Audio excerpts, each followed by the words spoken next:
Hey, this is Pops hanging out in the man cave. Yeah, it's getting to be, what, 11:30? 11:28. I guess I was close enough. Now, let's see if I did it again. Oh, there it is.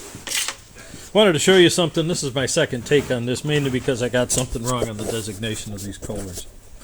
What we have here is, well, there's the piston. But let's look in here.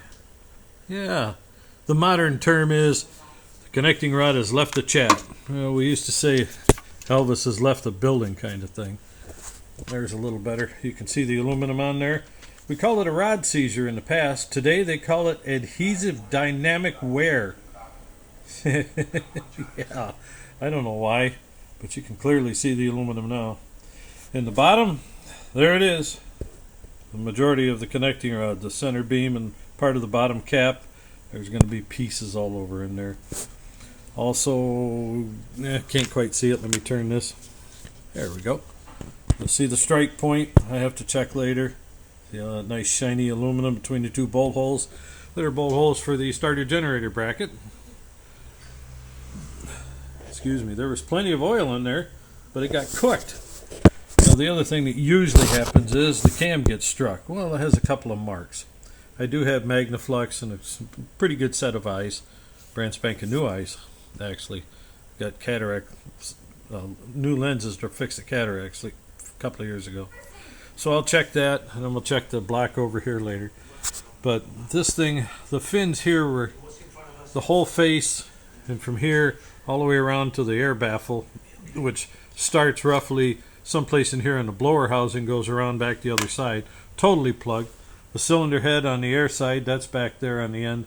The air side was totally plugged. You couldn't see the fins. You could barely see any sign of fin here. That little hole that goes between all of that was totally plugged. So the oil became useless. But that's not exactly what the failure was from either, but that was a start, because obviously if you have metal on the connecting rod journal, then you know that the oil was failing.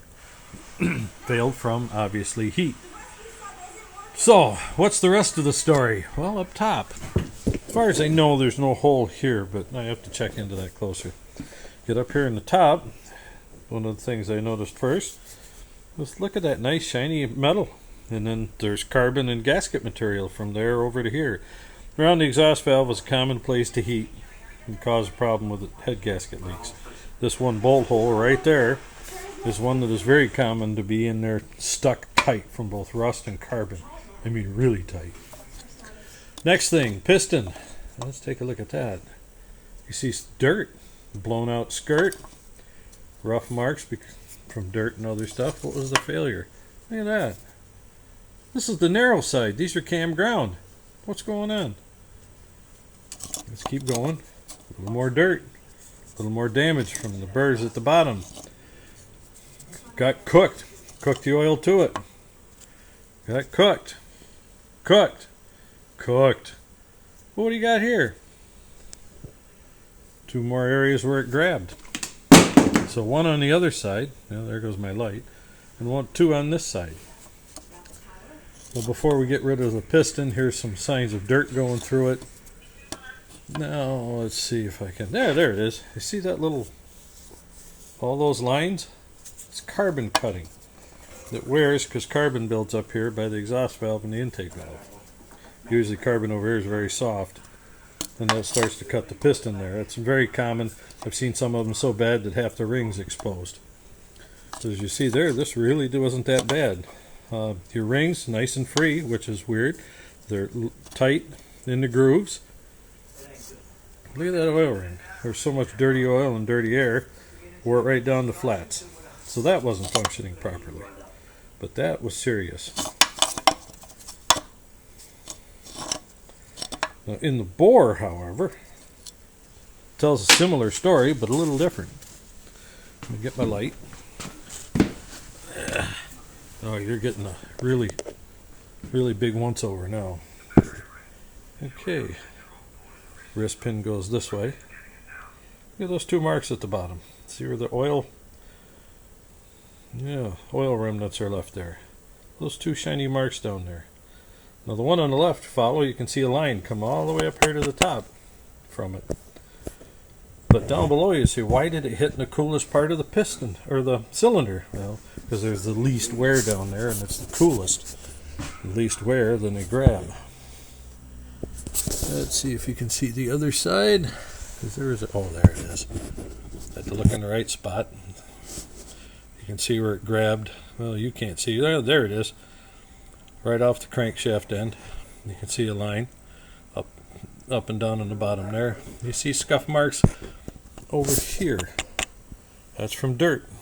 Grabbing some, but those are the thrust faces. Now look at that, a hole in the bore still. That's where oil splashes up from the rod to get on the piston skirt to help lube it. And as you can see, the aluminum on there. So I've got a lot of other stuff to check first. Over here, that usually a black intake usually means it was a rich mixture, and the white over here, the brown, means yeah, it was rich, but also got very hot, tremendously hot. So I'm sure the valves are cooked. I can resurface the black on these. The head's easy if it isn't cracked or burned through. And I had one cylinder head that a guy really went after I overhauled an engine. I put synthetic Valvoline in it, and what had happened was right around the spark plug and some other areas through the combustion chamber here, it actually, the aluminum got so hot it pushed up, and there were 3 locations before he burned out the gasket too. He put a hole right through the fiber in the gasket, but the metal gasket of the gasket stayed in place. It was a perfect circle from Stens, and literally melted the head and stopped. I got another head, put a head on it, and the engine ran good. And I told the customer if I ever saw him again, I'd beat him just because he's stupid. He didn't fix the starter generator. The starter generator internally grounded, and took that little 10-horse engine and he mowed a half an acre with it. So I said my overhaul was good. I said, you're dumb. Now you can see marks here of washers moving because they get loose. There's that one area there that got so hot. And that's the bolt hole that usually is a problem. The bolt too. But you can see shiny marks where the washers, when you overheat the aluminum, it expands, but then it crushes and loosens up. So that's what we had here. What else? Well, you can see the hot carbon. See the black mark around here. You can see it all here, metal around here, till you get to there. Of course, this has been sliding around, but probably paint off my table. But there you are. Look at that carbon. Oh, he put on one of them fancy spark plugs. Trying to keep it from fouling. Well, anyway, I figured, oh, you see how clean that is through there? That thing was eating oil. Oil will wash that stuff right clean. That's why one side of that piston also is clean. Matches up with that area. And the dirt towards the valves. Well, hopefully that helps some of you with failure analysis to get that crank out. I got to get that set screw out of there, clean the crank up, and loosen some stuff up. And that's my next project. Well, after I take that bugger off to see if the block's even worth it. And then later, yes, I'll clean that crank off and see how badly it's out around and what it's going to take. If I can get a 10 under rod, we may do that. Depends on how much tapering out around that journal has. And sometimes they're salvageable. Anyway, there you go. You folks have a good day. Yeah, I can Magnaflux. That's what's going to get done to the cam and that hole. Simple stuff. See you later.